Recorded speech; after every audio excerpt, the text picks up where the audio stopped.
Hello, hello. All right, let's get this party started. I am Claire Taylor. I am the Director of Programming at SeriesFest, and welcome everyone to tonight's watch party of Netflix's Disjointed with the fantastic Betsy Sodaro. For those of you who are joining us for the first time and don't know about SeriesFest, we are a nonprofit organization that celebrates everything in the episodic space. We do hold an annual festival in Denver, and this year we are taking it all online. So if you are interested in what you see tonight and you want to see more, make sure to sign up for our newsletter, follow us on social media to get all of the up-to-date news on the upcoming festival, which is June 18th through the 24th. And again, we are coming to you in your living room, virtually invading your space. So tonight's program is free, and we couldn't do it without viewers like you. And again, if you like what you see tonight, make sure you subscribe to our YouTube page. And if you feel so inclined, we would also appreciate any donation that you are able to give. Everything counts. And we want to keep doing great programs like this. A few thank yous to put out to our year-round partners who help us bring great programs like this to you. We want to thank Coca-Cola, Once Upon a Time Productions, and J.P. Morgan Chase & Co. Okay, so for those of you who just watched the episode titled B.Y.O.P.F.U, which stands for Bring Your Own Pot for Us, you will have noticed that there was a Great Gatsby themed for the party that Dabby hosts. So we're also going to be doing a theme for tonight's party. It will be Great Gatsby themed. So make sure you take this time to run and grab your Gatsby props and costumes, post on social media, and make sure you tag SeriesFest. It's going to be unlike any watch party we've ever done before. Tonight we're going to kick it off by asking my fabulous co-host to join me, the ever so lovely Mr. Caleb Ward. Caleb, if you could turn on your sound and your camera.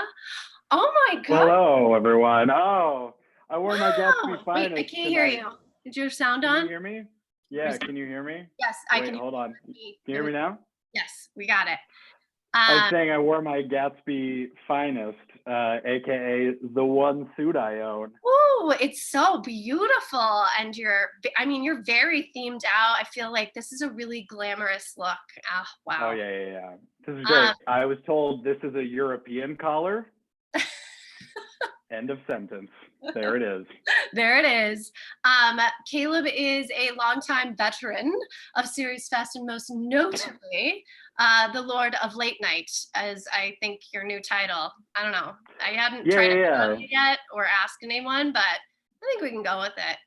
Yeah, they took a vote, and Lord is what they landed on, and I feel like that seems the most appropriate. I figure that'll keep your head just the right size, you know? Yeah, well, thankfully the window here is only this big, so you can't. It's all for scale. So I have a fisheye lens on my camera right here just to keep things. Perfect. Yeah, exactly. Well, as you all can see, Caleb has come prepared for the party in costume. So I'm going to let him talk about Late Night and SeriesFest while I put on my own evening wear for this special event. Take it away. Absolutely. So Late Night, this is the 4th year of Late Night that we've had in the 6 years of SeriesFest. And what Late Night is essentially pilots, but less than 15 minutes long, that consist of sort of like absurdist, what the hell moments, like a lot of stuff that you'd see mostly at like 3 a.m., maybe on like Adult Swim. I grew up watching, home movies, not my own home movies. I grew up watching my home movies as well as the show home movies. And, I've been a programmer with SeriesFest for quite some time now. Wow, really showing me up here in the costumes department. This very, very much so. These are all props I had in my home. Oh, yeah, same. And so we were throwing around the idea of, is there a new section of independently produced pilots that maybe weren't being seen when they're being submitted under like comedy or web series. And so we started late night. And we've got some pretty awesome alumni, even including our own Betsy tonight. She was a juror for us 2 years ago. And so we're so excited to be partnering with her tonight to sort of pitch a little bit of late night, which we should be announcing our acceptances shortly. Very soon. That's why you got to sign up. That was a thing I was okay to say. Okay. Well, let's get to why everyone's here. Yeah, let's get to it. They're not here to see us. Yeah, for real. Betsy, would you like to join us, please? Drum roll. Please turn on your camera and your sound. Woo! Oh my God! I didn't have anything, Gatsby. I had nothing. Those are better pearls because they're bigger. Yeah, right? They're very like Lisa and Marge Simpson. Oh, perfect. Yeah, they're more like, I get like a good like Betty Rubble out of that too. Yes, very good. Very good. You guys look great. Holy shit. From my winter coat, I took it off. That's good. This Q move. This is from my closet. Caleb, goddamn it, of course it is. Fancy man. I can't help it. I did use a comb today. First time in a very long time. I look like Gatsby? No one's ever said that. You look like Jay Gatsby, dude. I look like Jay? Oh, no, man. gay. Tree or gay Gatsby or Jay Gatsby? What did you say? I think they're the same thing, right? Yeah, honestly. Do I look like him pre or post bullet to the chest? Oh, I'll say pre. Okay. I'm glad you thought about that. Yeah. Yeah. Well, we have audience questions that are coming in already, but I want to make sure that everyone knows that you can add your audience questions to the chat and YouTube. And everyone has just watched the episode. Caleb and I watched it earlier today. And obviously, this is a really fun one. Was that dance choreographed between you and Chris? It was actually. We had a choreographer, Chris Judd, who was the shit. He did like the big 420 number. Which was so much fun. So much fun to do. And then he choreographed this little bit. Oh wow. I had no idea. Like they use choreographers in Hollywood for everything. Like sometimes I think I've heard like to help people like walk and stuff. I was kind of. How many times did you need a choreographer to walk?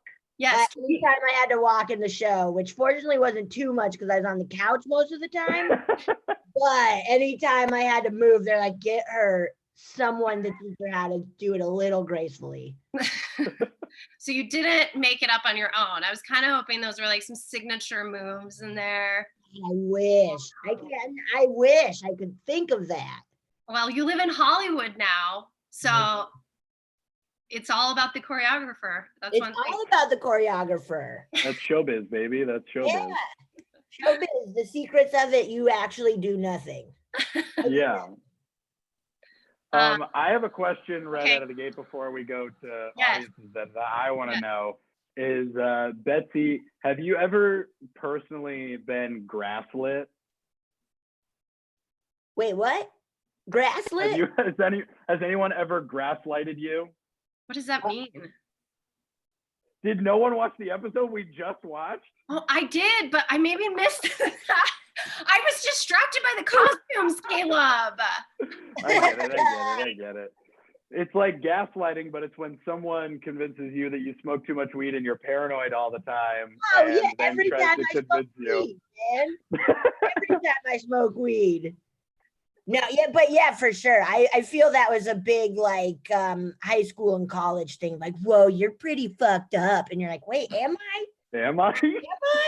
I did that one time. I feel so bad for it. I did it one time when my friends were doing acid. It was a surprise to me, and I was like, oh God, you guys are doing acid right now? And I started flipping out, and then they were like, you have to shut up. You have to shut up. And I was like, oh yeah. Oh my God, I'm so sorry. I didn't mean to freak you guys out. Duh. Yeah. Well, surprise acid is a lot to deal with, to be fair. Yeah, that's how they finished Titanic, surprise aciding people. I was just blown away. I was like, you guys doing acid? I just got a note that David Javerbaum, the showrunner and creator, is hanging out on YouTube right now, and he says hi and he's watching. What? And that he says, tell Betsy I miss her. DJ! Oh my God! DJ! What's up? Call me. Let's FaceTime. That was going to be one of my questions, was what was it like working with David Javerbaum? Because I mean, comedy king, right? It was truly a dream come true. He let Chris and I do whatever we wanted. It's jokes and like because usually in multicam it's pretty like this is the script, this is what you do, don't improvise or anything. But DJ was totally just like, if you guys have any jokes you want to pitch or like mess around during rehearsal, mess around, and if something works, let's keep that. If not, let's go back to the script or whatever. And it was just oh man, it was a dream come true to just be like, I'm making him laugh.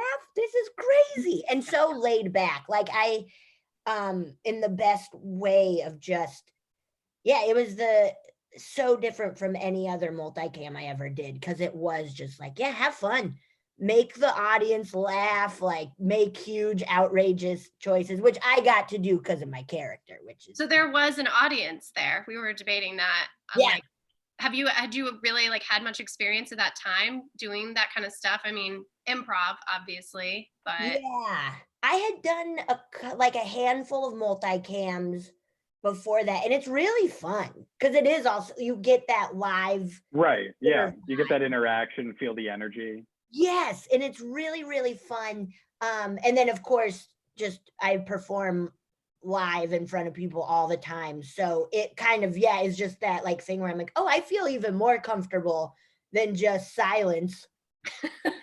Like I remember the first few shoots I did where the crew is not allowed to laugh, and I was just like, I don't know if any of this is working.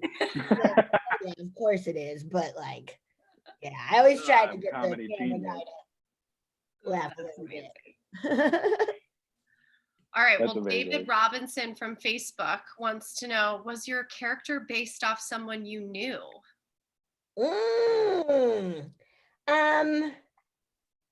I guess kind of an exaggeration of myself. But also I think my friend John Gabris really inspired me as well. This is his podcast, I Am Mighty with John Gabris. Cool. But like he's just I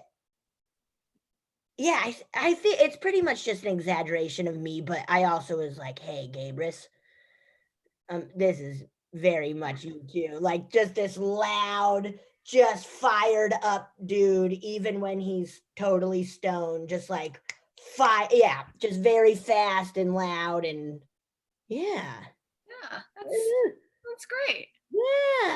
Tribute, Gabris. Caleb, did you want to get a question in? I do want to get a question in. I'd love to get a question. This one's kind of a two-parter. Okay. One is, do you have a favorite flavor of Mountain Dew? And two, have you ever personally done a Mountain Dew fountain on your own? Oh man, I think my favorite flavor is classic Mountain Dew. That's like the right answer. Of your backdrop, Caleb. Hey, I've been drinking this all day, baby. Oh yeah, give me that all day. I worry what would happen to me now if I drank Mountain Dew.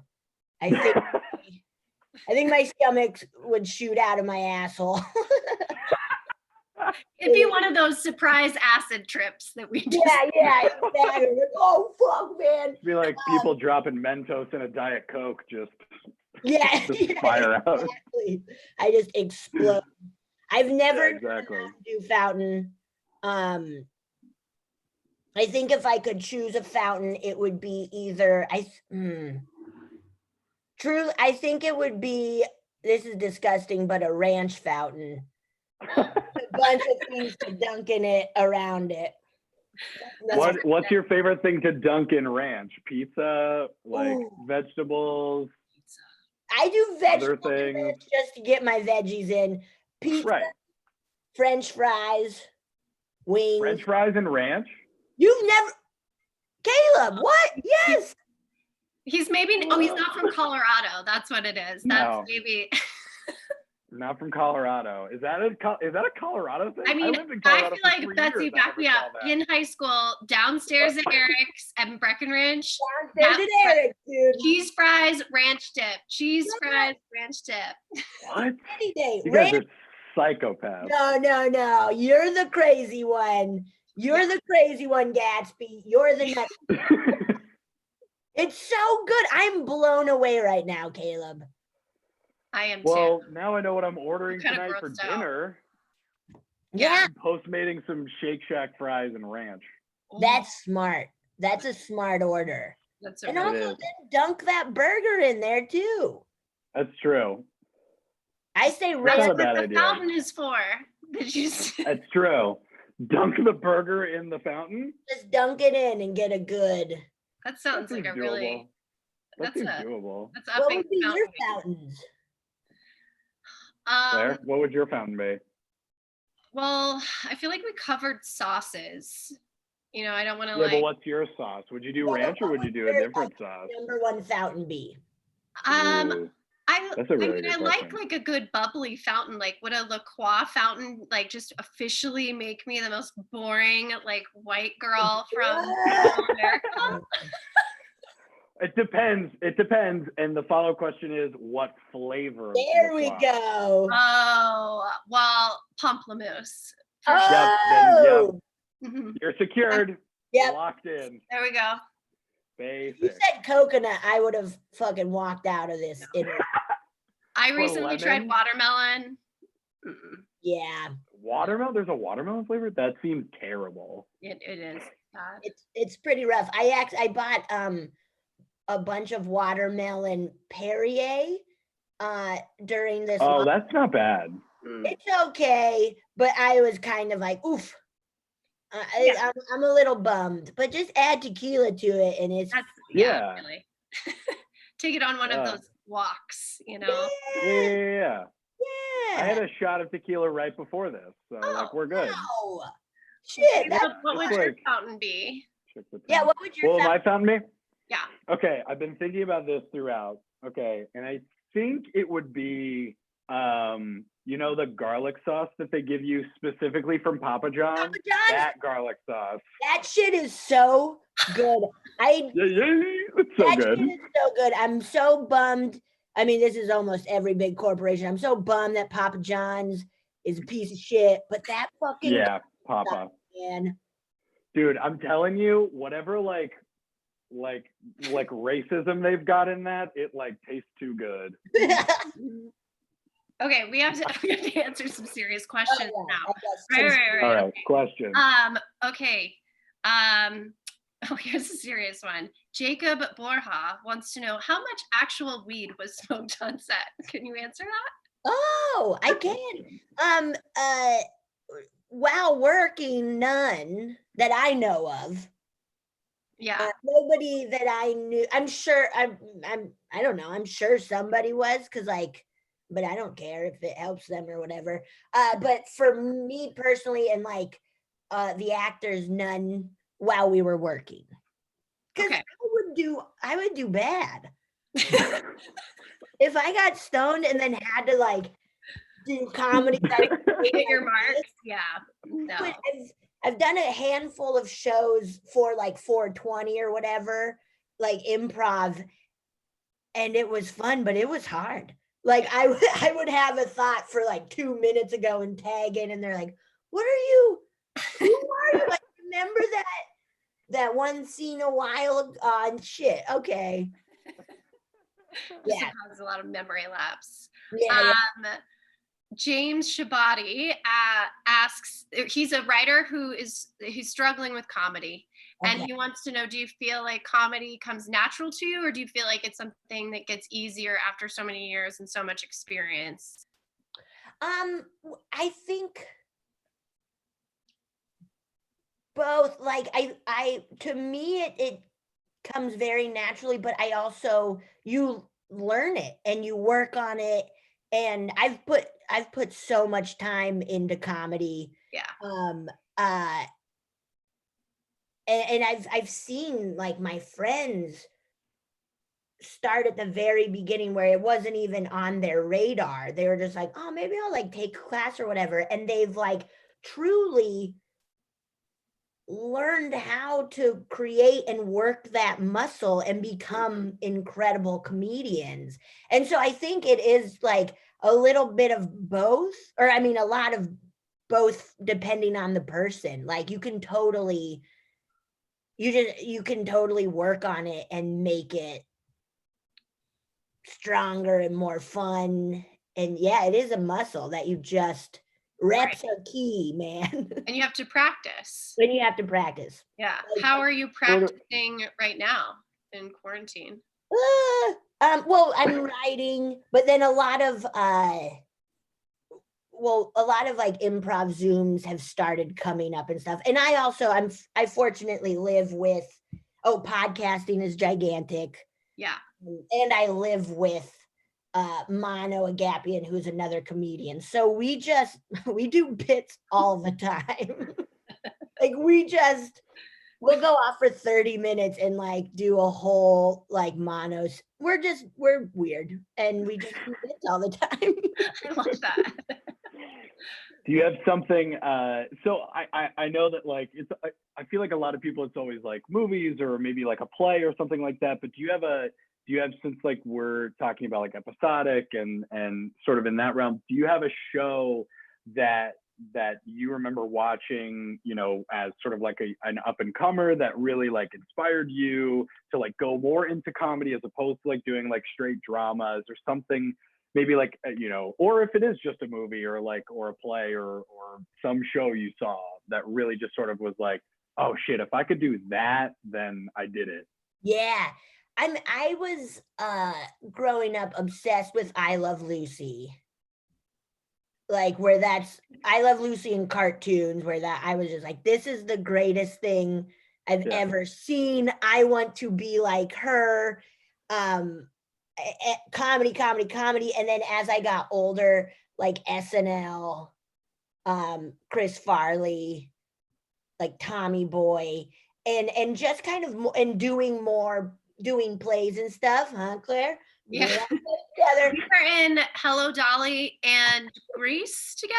Were those the two? You guys were in Hello Dolly? I was in Hello Dolly. Play, right? Didn't you do a bunch of kids play? Yes, with your dad. The ones that her dad would like rewrite like the Canterbury Tales so that children could act them out. Yeah. We did those. And so it like through doing all that, like I think I did only like a handful of dramatic plays, and I was like, oh, this is not my cup of tea. Right. Yeah. So I was kind of like, oh, comedy all the way. And growing up, that's what I watched too. Like I never really was into dramatic shows or anything like that.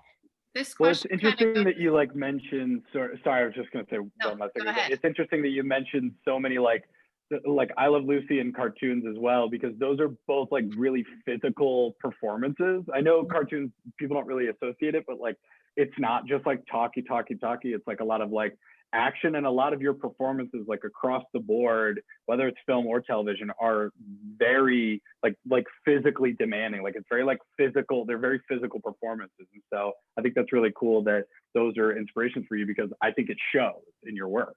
Oh, thank you. Yeah, like physical, like I have to be physical all the time. Like when I go in and do like voiceover or something, right. still get very big. Like I can't just sit there and say it. I have to like move, and that's kind of very much how I emote and get to a spot is like through physical stuff. And Lucy and cartoons were huge. I'm just like, and like Charlie Chaplin and stuff, just being like, that's good. That's funny. That's awesome. This is a question that kind of goes with this theme of, so is it tiring to play a high energy character like Dabby? And does it take multiple takes to like get that energy like exactly right? Like, what was that like? For me, it's not tiring. I prefer it. Like whenever I'm like I need the energy to keep going, because if I slow down, then I will crash hard. I will take a nap and be a mess. That is just kind of also how I perform. Is just using a lot of energy. And then depending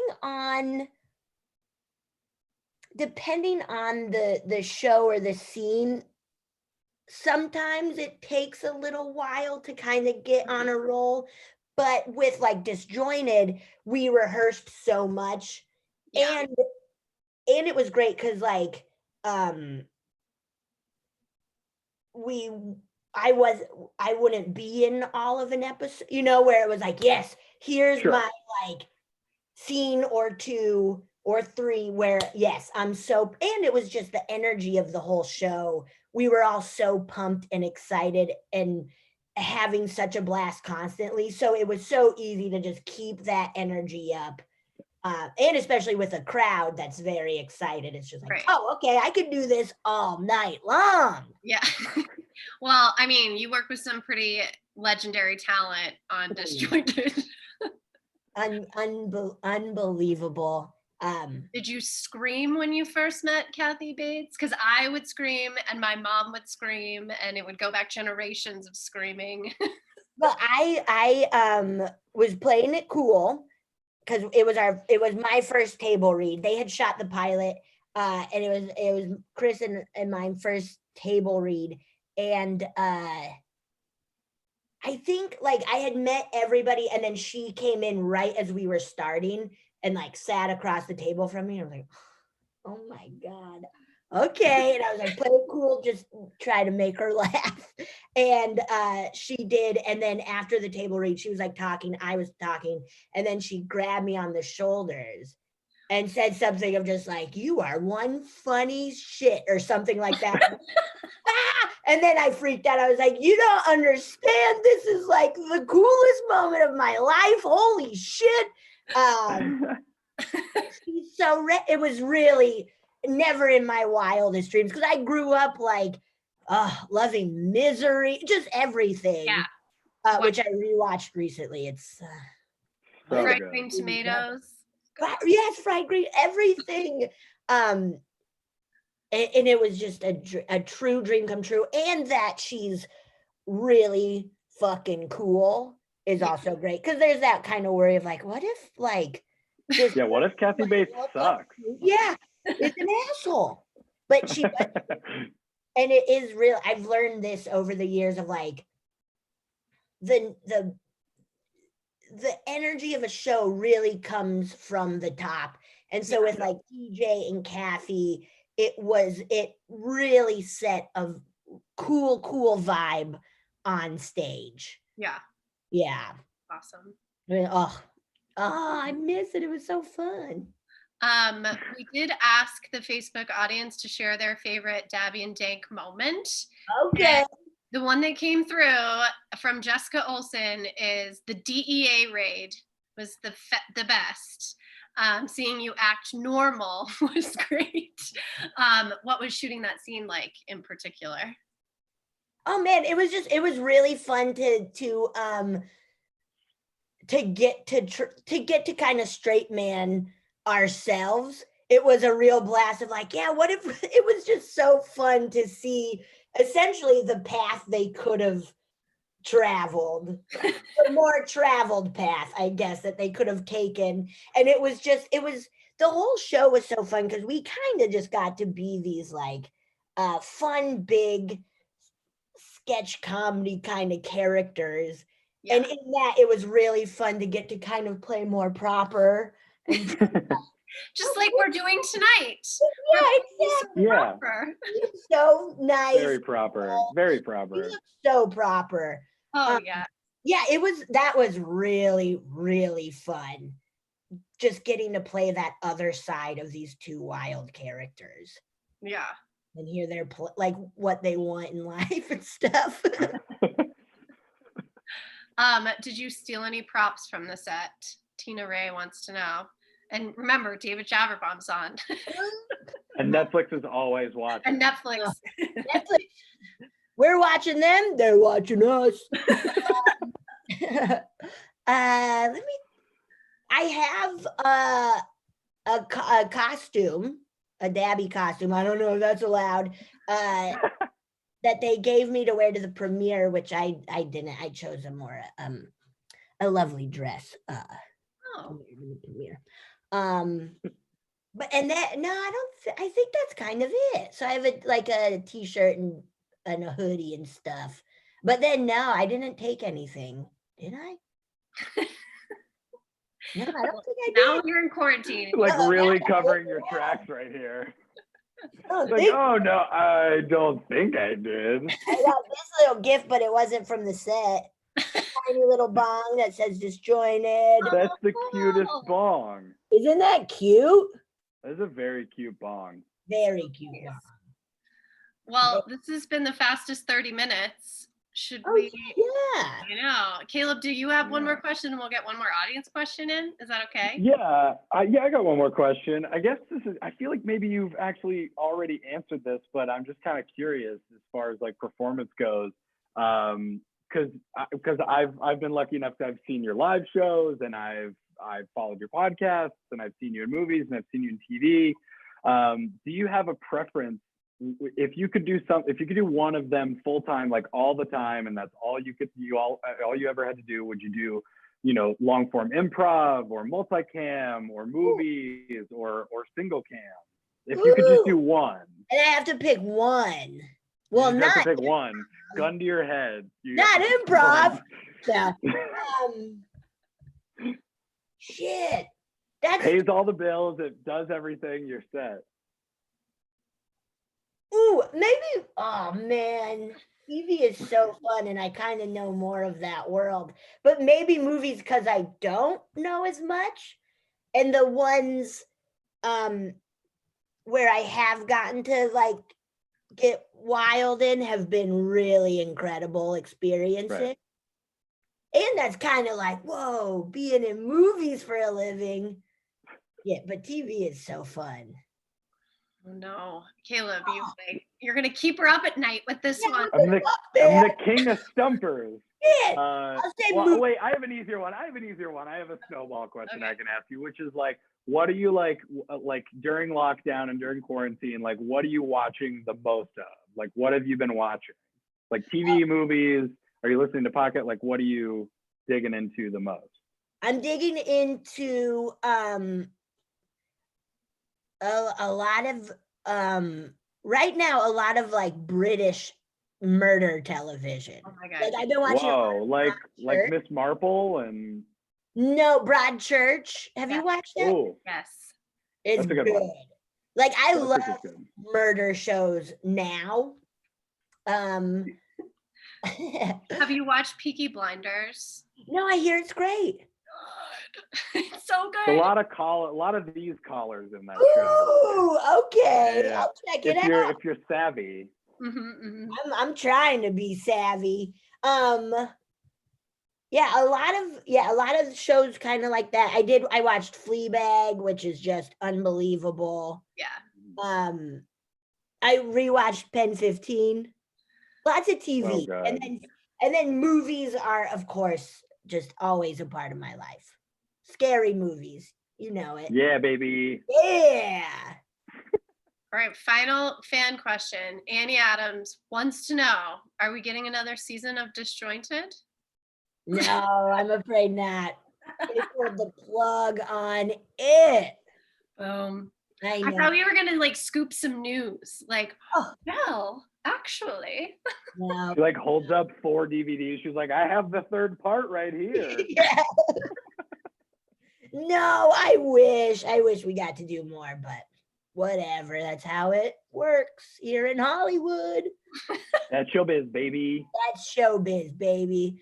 Lots of shows canceled. And yet here we are. Here we are. Zoom in. Come to SeriesFest. Yeah, exactly. SeriesFest. It's a blast. Yeah. Well, this has been a blast. Definitely the highlight of my week to hang out with my friends. I know. So good to see you guys. Virtual hugs all around. Virtual hugs. You kind of disappear when you do your virtual hug. Like Yeah, your you're in arms kind of go away. All right, you guys. I'm gonna let you both go. And All right. thank you so much. And thank you Bye, for everybody who called in and asked questions. Thank And you. Thanks for watch watching. Disjointed. If you haven't seen it. Goodbye. Goodbye. Goodbye. Goodbye. How do I do this? Just say leave meeting. Yep. I don't know how to do this.